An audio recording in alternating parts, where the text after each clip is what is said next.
Sorry guys, I don't know what happened there, but it was really weird. I don't know what happened there. It was really weird. It just, everything, it got like a power surge or something that just made everything go cuckoo for some odd reason. It, like, just everything shut down and rebooted. So I think it was just a power surge or something. So sorry about that, guys. Let's get to it again. That really sucks. Just everything shut down. Let's just get this up and running again,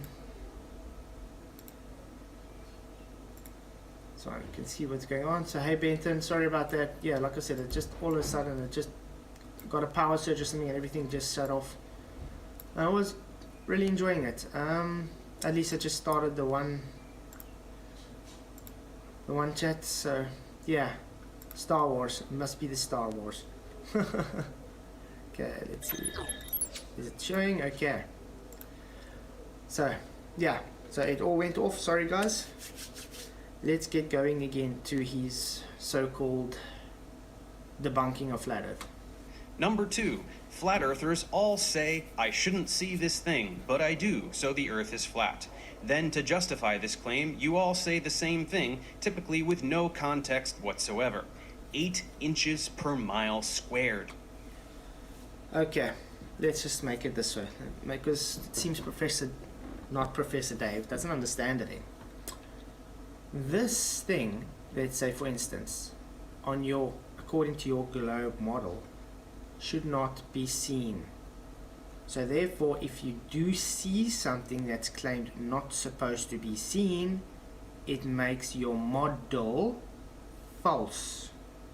Get it? If I had to create a model and say, according to my model, this mug should not be seen at this distance from the camera, but I can see this mug from this distance at the camera, means my model is false.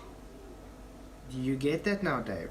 So when you see like something like this, my model says I'm not supposed to see this, but I'm outside, I'm taking video and photo and I can see this. It means the model is shown false. I know he's going to push in 8 inches per mile squared now and say it's not how it works. Sorry to tell you this, Dave, but 8 inches per mile squared is actually quite a good approximation for your globe. And if you're going to say it's making a parabola, no duh, shit Sherlock. There's a reason for that. Might want to contact some actual mathematicians which will tell you that actually works. None of you have any idea what this means. You can't derive it. You can't calculate anything with it. You can't make a prediction with it. You can't tell me anything about this value at all. When I point this out to you, you get very angry, and instead of answering simple questions, you just link me to a bunch of videos made by con men.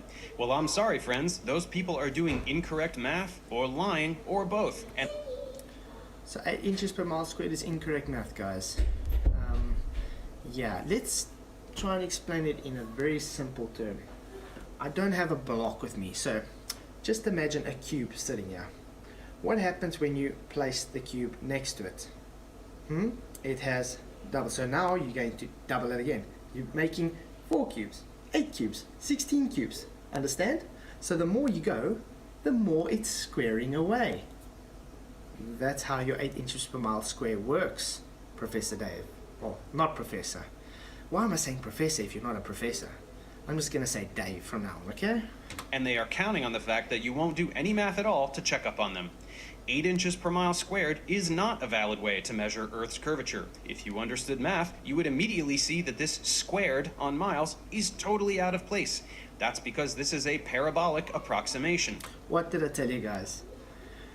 Just because he knows his globe has a hole in it, he now has to go and throw away 8 inches per mile squared. It's an approximation, and it's a very, very accurate approximation, by the way. So if you do know your math, you would know this works. But just because it makes a parabola, it means it works, because your globe is supposed to be called a geoid. That's why it comes as an approximation, because you have different values at different places. Hence, because of your, let's put it this way, at your equator, a 21 kilometer difference. Do you think that's not going to make a difference if you could, let's go say, to the pole, stand at the pole and make the same measurement? there's going to be a huge difference in your curve. Hence why they have to have an approximation, because you have to physically take your geoid, which is the odd shape, or pairs, Neil deGrasse Tyson calls it, and push it into a uniform shape. That's why you have this parabolic approximation, because it's supposed to be very accurate within the first 1,000 miles, which this is showing to be on your model. So just another one how you show you are either just really dumb. I'm going to take it as dumb, actually. Yeah, because what you've been seeing so far, Dave, you don't actually know anything. This is for doing calculations with a parabola. It's possible that you remember this shape from middle school algebra, but I wouldn't be surprised if you don't.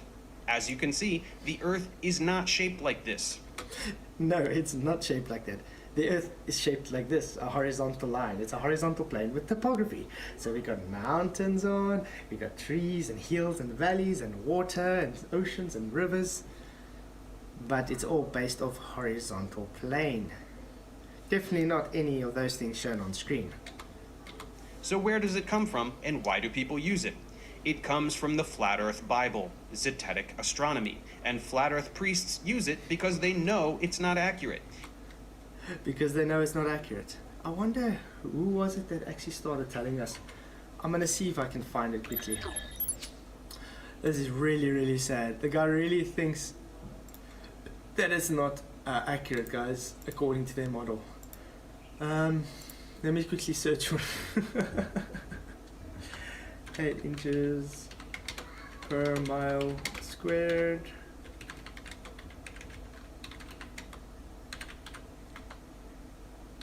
Let's see if I can search it quickly.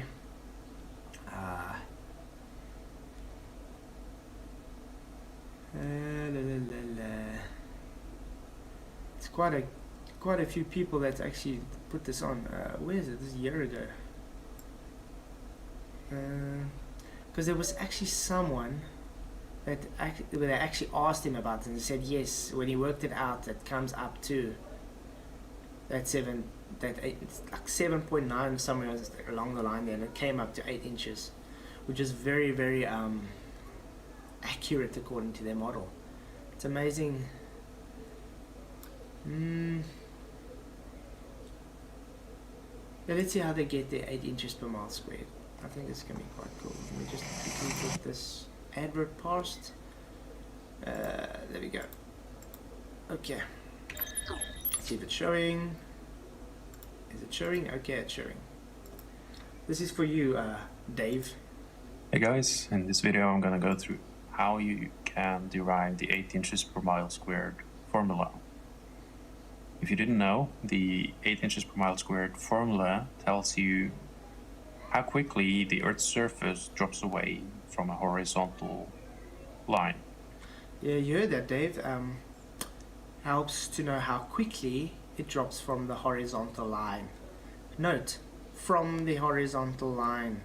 And they're saying surface of Earth. So this would be your spheroid, your geoid, and yes, you standing tangent to it on your model.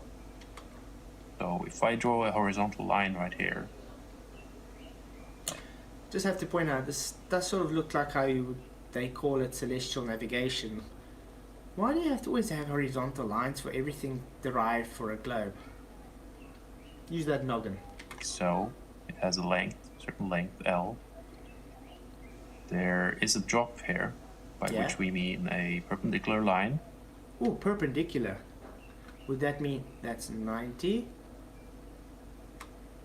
That it's the surface of the Earth. And the question that the 8 inches per mile squared answers is, given the length of this horizontal line, how large is the drop? Yeah, exactly. So the further with line, the larger the drop. The more it drops. You see why you have more of a drop. Why it's 8 inches per mile squared. It's squaring itself as it's dropping further away from the horizontal line. So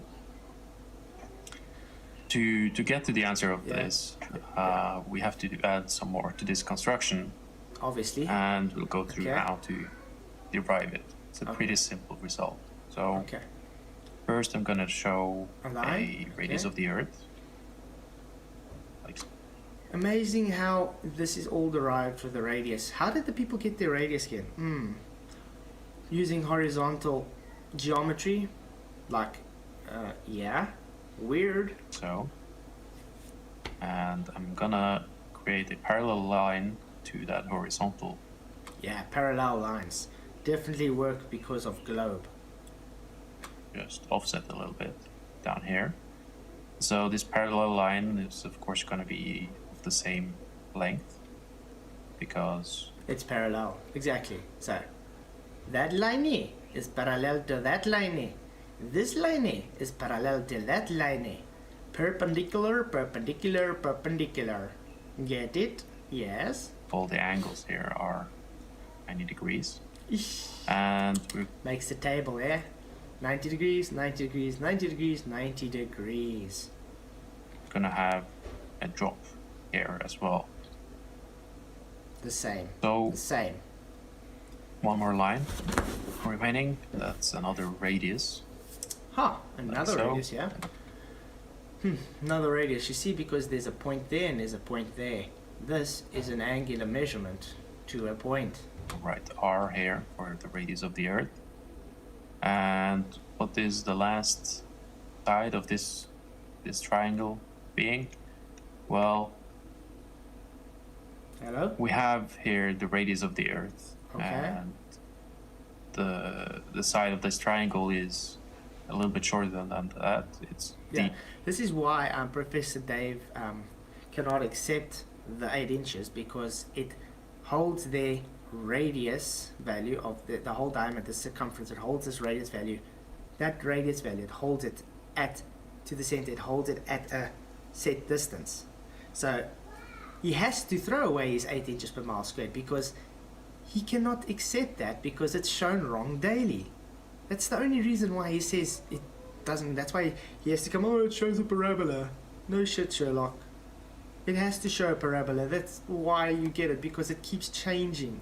It keeps squaring. You know, if you did simple basic maths, you would understand. 8, 16, 32, dollar and fur going on. It's very simple. D shorter than R, so we're gonna write here R minus D. Ooh. Okay. I also love how they have to have their radius presupposed. But obviously you're going to have your radius presupposed to say it's physical drop. So nice thing is we can actually graph this out with that. You know, we're going to do celestial navigation to the sky, and we can get that distance in nautical miles if we really wanted to, without having 8 inches per mile square drop. So now we have established or constructed a right angle triangle. Right angle triangle, the most feared word for the globe. And the sides of this right angle triangle relate the radius of the Earth with the drop and with the length of this horizontal line. Yeah. And so by using Pythagorean formula, Pythagorean. Would that be Euclidean geometry, Dave? Very odd. Euclidean geometry. then we can relate all of these together.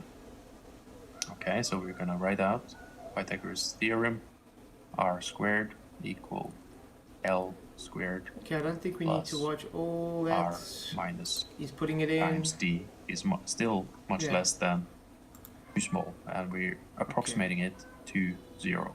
Yeah, approximately to 0. Okay. 360 inches per mile, Miles squared. Okay.